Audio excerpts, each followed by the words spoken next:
Good afternoon, Musketeers. It's February 3rd, 2017. I'm Daniel Stenger. And I'm Mike Chase. This is Xavier News. From the Xavier University Television Studio, this is Xavier News. Your campus, your region, your world. This is Xavier News.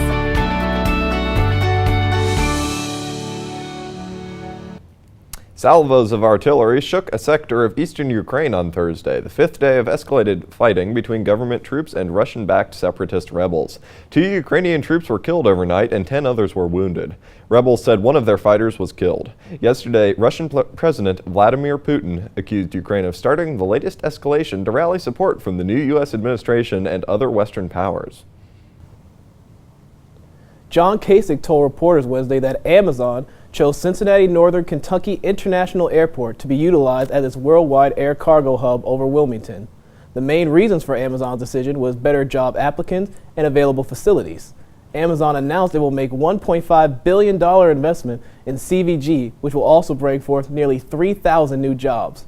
Amazon states that it still will offer jobs to workers in Wilmington via transfers to other company sites around the states.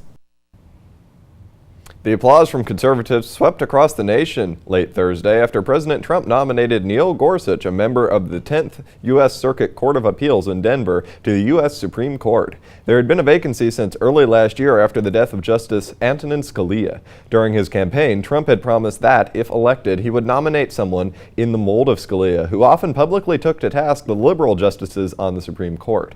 Republicans are hoping to confirm the nomination by early April before a 2-week Easter recess, allowing Gorsuch to participate in the final cases of the court's term ending in June. Riot Widmer was denied a fourth trial by the U.S. District Magistrate Judge Michael R. Mers. Widmer was convicted in 2011 for the murder of his then-wife, Sarah Widmer, in their bathtub. The first appeal was overturned due to juror misconduct, resulting in a hung jury. A 160-page ruling filed in federal district court Thursday denied his December appeal. Widmer currently is serving 15 years to life at the Correctional Reception Center in Orient, Ohio. Violence erupted Wednesday night at UC Berkeley, the same campus where the free speech movement began, to protest a scheduled talk by right-wing commentator Milo Yiannopoulos. The university blamed 150 masked agitators for the unrest as black-clad protesters wearing masks threw rocks and commercial-grade fireworks at police. Some even hurled Molotov cocktails that ignited fires. They also smashed windows of the Student Union Center on the Berkeley campus where the Yiannopoulos event was to be held. Administrators decided to cancel the event about 2 hours before the Breitbart editor's speech. Sharonville extended its moratorium on establishment of marijuana dispensaries. City Council voted to continue the moratorium for 180 days following previous 6-month ban.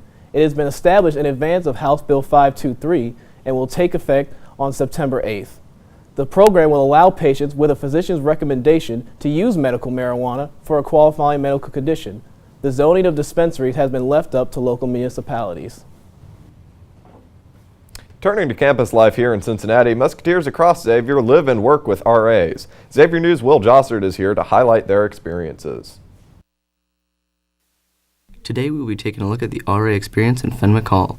RAs are an integral part of the campus life experience and work incredibly hard to keep residents happy, safe, and successful. Fenwick is mostly a sophomore dorm with some upperclassmen mixed in. Fenwick stands at 5 stories tall and houses hundreds of students. To help manage all these students, Xavier employs 15 RAs.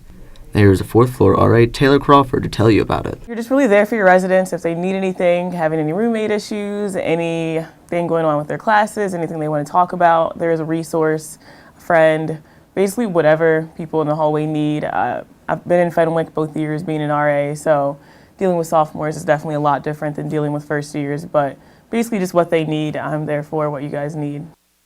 RAs like Taylor spend hours trying to make their hallways into homes by decorating them with themes. This semester, Taylor decided to decorate her hallway with a travel theme. With festive room signs and a poster board with airplanes and travel gear, the theme really makes the hallway feel like a place you want to be. The board also shows the times and dates of different events around campus. Pretty much all my ideas come from Pinterest. I have an entire board for Res Life stuff. And then for the bulletin board ideas, we have to cover like certain topics throughout the semester. So health and wellness and academics and diversity and inclusion, spirituality, things like that. So certain bulletin boards and programs have to have themes. Another fourth-floor RA, Wabi, stands out among the rest as someone who goes above and beyond for his residents. His hallway is always adorned with intricate drawings and designs. This semester, he chose Star Wars. He hand-cut and drew on over 50 individual characters and posted them on his residents' doors. Fenwick has many amenities such as the pizza ATM, great laundry service, Corrido, and the #1 cafeteria in the nation. Without its RAs like Wabi and Taylor, Fenwick would not be the most sought-after sophomore building on campus. Reporting for Xavier News, I'm Will Jossard. The Cincinnati City Council voted 6-2 on Wednesday to make the city a sanctuary for legal and undocumented immigrants after nearly 2 hours of public comment that focused on the controversial measure. Council members Amy Murray and Charlie Winburn, both Republicans, voted no on the resolution, which does not carry the force of law. Council's 5 Democrats, plus Councilman Kevin Flynn, a Charlottite, voted yes. Food insecurity is a problem nationwide. Even here on Xavier's campus, Sean Weathers has more with the story. One of the biggest underlying problems on college campuses nationwide is food insecurity, and Xavier University is no exception. While he is an exemplary student, Amir Davis, a junior here at Xavier, still has a hard time eating as often as he should. I sat down with him to get a personal account of what it's like to be food insecure. I've been very food insecure for 3 years. I'm not able to afford my own food. The cafe is the only means for us getting food on campus. We do have a kitchen, but we don't use it because we can't supply our own food to cook, and I'm not the greatest cook.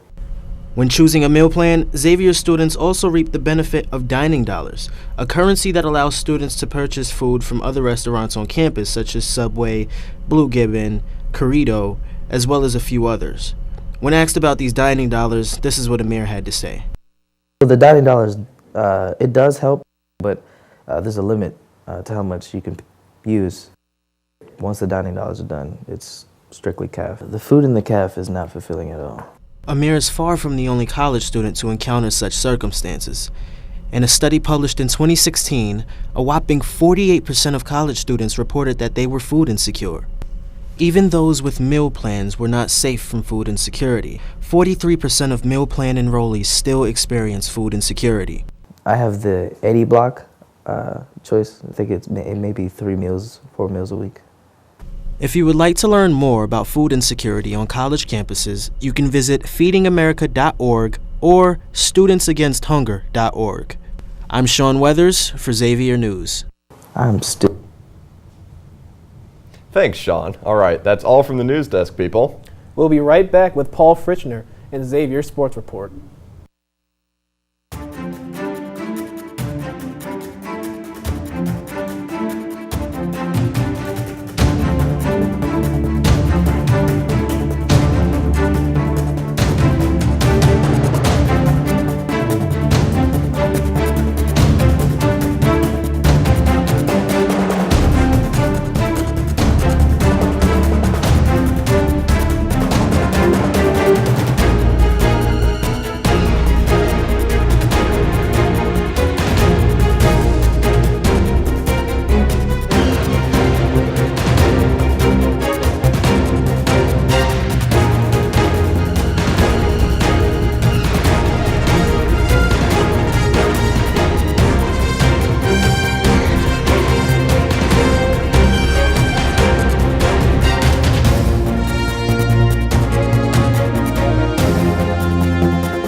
Okay, so this time last week, you and I met right here in the same studio, and I explained to you how the crosstown shootout loss was just a bump in the road, not a death blow to this team, the men's basketball team.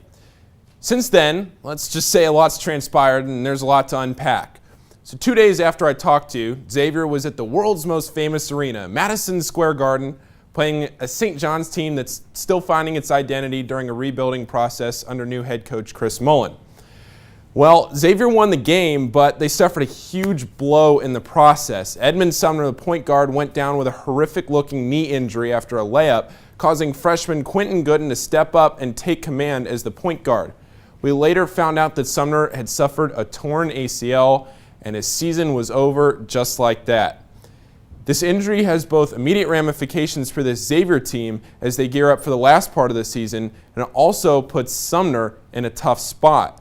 He now has to decide whether he wants to leave and throw his name in the hat for the NBA draft, or if he wants to come back for another year and have a full prime season under his belt before he then goes and turns pro. So there's a lot of factors going into that decision here, and it'll likely be until like late April or May before we find out for sure whether or not Sumner will ever don a Xavier uniform again. Now, speaking of uniforms, the Musketeers wore some sick throwback jerseys on Wednesday night against Seton Hall. The Running Man jerseys were worn to commemorate the 30th season since Xavier's won their first NCAA tournament game. That was way back on March 12th of 1987.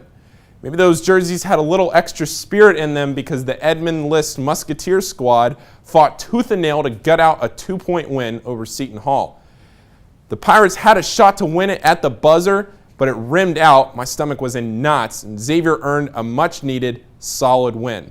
And now there's a huge opportunity tomorrow to pick up a signature road win at Creighton that's in Omaha at 3 o'clock Eastern Time. It is Super Bowl weekend, so I'm going to go and step out on a pretty long limb here. This might be a little bit of a hot take, but I'm going to go ahead and actually pick the Falcons to win this game. I think they're flying a little bit under the radar, and they have what it takes to take down the mighty duo of Brady and Belichick. Can they do it? We'll see. I think they can. 31-28. Speaking of the Super Bowl, Fritzner's Friday Fun Fact is here again.